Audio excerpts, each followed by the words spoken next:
Assalamualaikum warahmatullahi wabarakatuh. Bertemu lagi dengan saya Kang Irfan. Bagaimana kabar kalian? Semoga sehat selalu ya. Amin. Oke, kembali lagi kita akan mendongengkan sebuah film bertemakan hiu. Hiu lama terus bang, emang nggak ada film baru apa? Tenang, seperti yang kalian mau, Kang Irfan akan menghadirkan film yang baru tayang di bulan lalu berjudul Miniatur 2022. Film ini mengisahkan sebuah perjalanan para anak muda ke sebuah pulau yang sangat indah, tapi sayangnya di sana mereka malahan harus berjuang bertahan hidup dari serangan hiu pemakan manusia. Penasaran? Tanpa berlama-lama, yuk kita gaskan ngopi heula ke sana.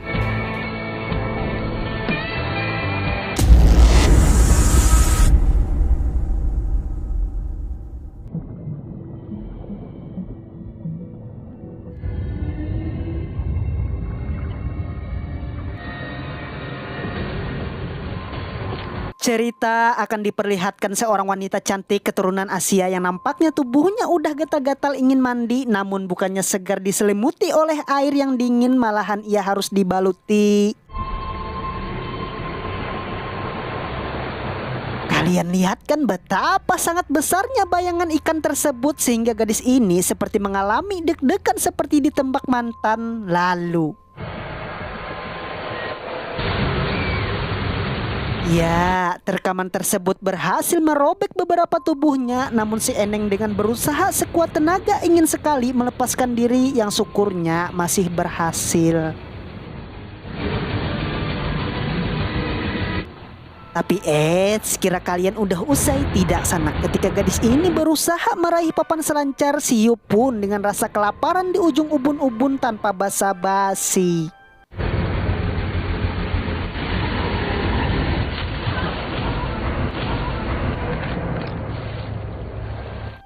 Seminggu berlalu, kita akan diperlihatkan seorang emak-emak bernama Beth. Beliau adalah seorang calo para turis untuk berlibur di pantai ini. Setelah itu datanglah Harlan. Beliau adalah ayah dari si anak gadis yang diterkam oleh hiu. Dan kedatangannya bukan tanpa alasan, karena lebih seminggu lamanya polisi tidak ada pergerakan sama sekali atas musibah yang dialami anak dari Harlan ini. Otomatis karena Harlan ini seorang pelaut sangat handal di masa lalu, ia pun akan mengancam mencari sendiri hiu yang telah memakan anaknya. Dan beliau berkata seekor hiu tidak akan pergi ketika apa yang menjadi makanannya terasa lezat dan bergizi. Intinya si hiu terus akan melakukan perburuan mangsa selanjutnya. Lalu Harlan juga mengatakan kepada para polisi ini, segeralah tutup pantai ini, kata beliau, cukup anak saya saja yang menjadi korban. Diikuti rasa sedih dan marah, beliau pun meninggalkan tempat itu.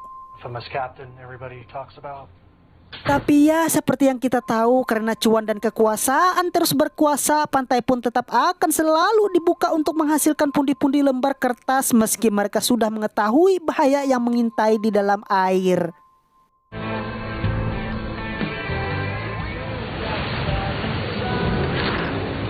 Memang benar kata Harlan, hiu akan selalu berburu ketika sudah merasa nyaman, dan scene diperlihatkan kepada kapten kapal bernama Wiley bersama bestinya bernama Beth. Di sana juga akan ditampakkan para turis yang ingin berlibur, ada Will, Sunny, Jessie, Brianna, Susan, dan T. Mereka semua pun berangkat dan sangat menikmati perjalanan ini, sedangkan Harlan masih saja bersedih dan curhat bersama sahabatnya. Dan beliau tidak menyangka cuma hanya potongan-potongan tubuh putrinya saja yang ia temukan di tepi pantai. Lalu di keesokan harinya, siapa menyangka Harlan malahan nekat pergi bersama tumpukan senjata di dalam tas. Meski Kula berusaha menghentikan serta mengatakan ini ilegal, Harlan pun mengatakan perkataan polisi tersebut dengan kata-kata, "Gue udah lapor, tapi lo malahan seminggu cuma duduk dengan pantat lo di kursi empuk," kata beliau. Otomatis Kula pun terdiam membisu iakan ya, meski ia adalah aparat yang baik, namun karena atasannya meminta tidak ada isu mengenai tempat wisata penghasil cuan, ia pun tidak ingin investigasi tersebut mencoreng pantai ini dicap sangat berbahaya di seluruh media. Ya balik lagi karena Kula juga merasa bersalah, ia pun membiarkan Harlan bertindak sendiri untuk membuktikan hal itu semua. Di tempat lain nampaknya mereka udah hampir sampai di lokasi tujuan, dan Will, Jessie, Brianna serta Sunny malahan memilih perahu untuk ke tepian pulau. Lalu di tengah gosip merajalela, tiba-tiba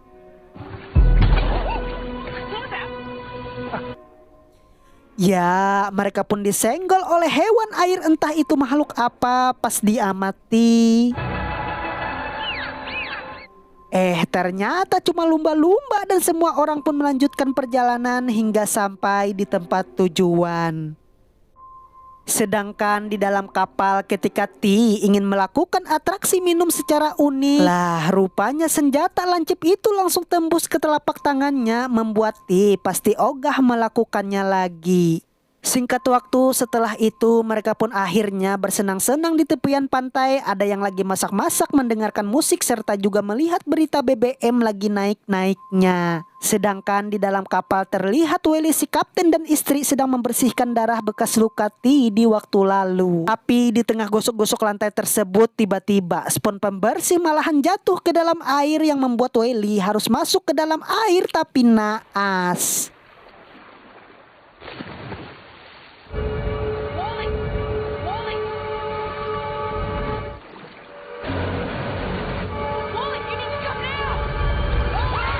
Ya, Welly pun diterkam oleh sang hiu, sedangkan istrinya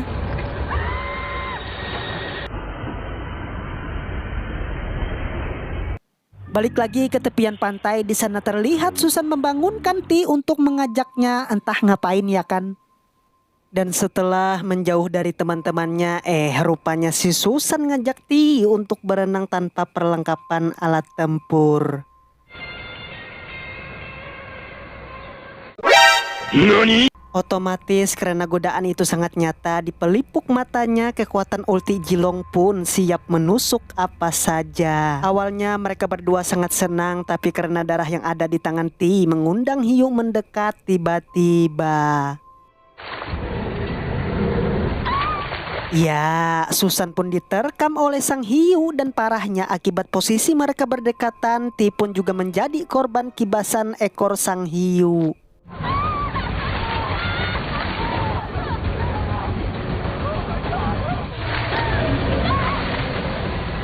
Lalu di posisi Will dan kawan-kawan, malahan mereka sedikit aneh tanpa adanya Susan serta T, dan bahkan Jessie menemukan radio suara milik si kapten di tepian pantai.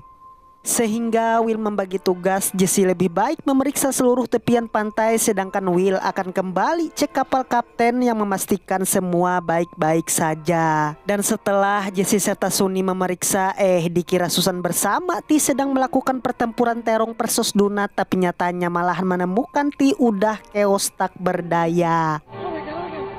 Otomatis mereka berdua pun sangat haradang kepanikan ya kan, sehingga Sunny pun berlari mengabarkan ke teman-temannya yang lain, terutama Will. Sedangkan di posisi Will, ia pun juga sama tidak menemukan kapten dan istrinya, sehingga ia memutuskan untuk kembali ke tepian pulau yang di sana Sunny serta Brianna nampak panik memanggilnya. Tapi boro-boro nyampai daratan, malahan si hiu muncul pada saat itu yang mengakibatkan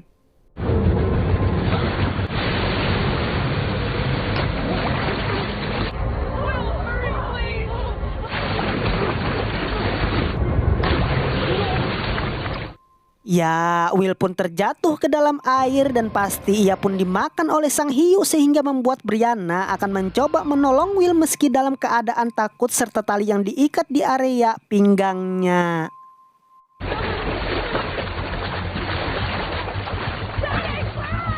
Lalu terlihat Brianna nampaknya berhasil sedikit demi sedikit membawa Will ke tepian pantai, tapi tiba-tiba malahan ia ternyata juga menjadi makanan, dan karena Brianna ditarik ke dalam air, otomatis tali itu pun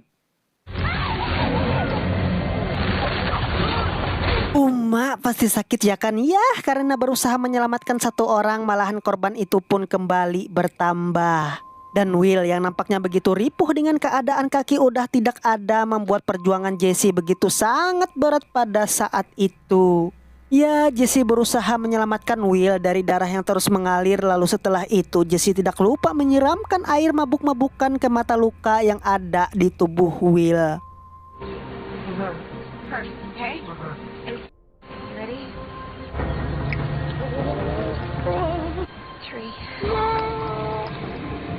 3. Lalu karena Jesse bingung mau ngapain, radio talkie-talkie pun ia coba untuk menemukan saluran dan alhamdulillahnya Harlan yang ditempuh dulu hari ingin berburu hiu dapat mendengarnya, sehingga Harlan meminta Jesse untuk menembakkan suar agar lokasi ia berada dapat diketahui.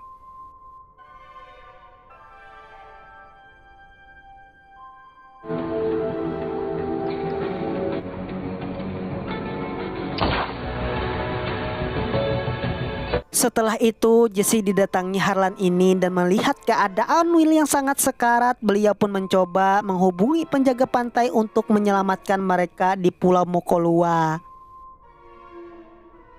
Awalnya menurut Harlan Jesse akan pulang dengan selamat menunggu jemputan, tapi nyatanya ia sangat dendam dengan hiu ini karena katanya ia akan melihat kematian sang hiu seperti 7 sahabatnya yang telah meninggal juga. Otomatis Harlan mengiyakan dan mereka akan menyusun rencana, yaitu Jesse akan sengaja masuk ke dalam air untuk memancingnya, sedangkan tugas Harlan hanya akan eksekusi dengan senjata shotgun di tangannya. Pertama, Harlan akan mencoba memancing keributan. Yang kedua, Jesse pun akan masuk ke dalam air dan hal ini sangat memacu adrenalin karena hiu pasti tepat berada di belakang Jesse hingga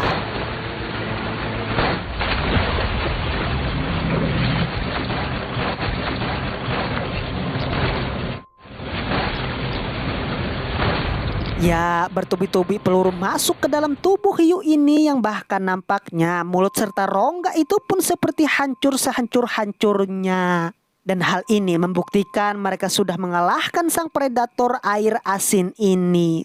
Tamat.